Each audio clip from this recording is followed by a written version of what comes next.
عاجل زلزال بقوة 7.5 درجات يضرب اليابان اليوم ويتسبب بموجات تسونامي. إليكم التفاصيل. حدث زلزال اليوم وقع بالقرب من الساحل الغربي لهونشو اليابان في الوقت المحدد. وفقا للمعطيات فإن ضخامة الزلزال كانت 7.5 درجات، وموقعه كان على التقاطع الجغرافي، وتم تحديد عمق الزلزال بحوالي 15 كيلومتر.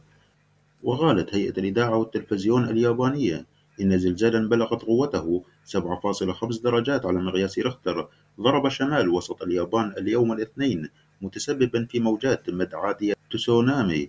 وأصدرت وكالة الأرصاد الجوية اليابانية تحذيرا من حدوث موجات تسونامي على طول المناطق الساحلية. وأفادت الوكالة إن أمواجا يصل ارتفاعها إلى 1.2 متر ضربت ميناء وجيما في إيشيكاوا عند الساعة 16:21 بالتوقيت المحلي، و7:21 بتوقيت غرينتش. وأحدث الزلزال أضرارا في المباني ولم تصدر عن إصابات بشرية. سنوافيكم بالتفاصيل الجديدة حين وصولها. شكرا جزيلا لكم وإلى اللقاء.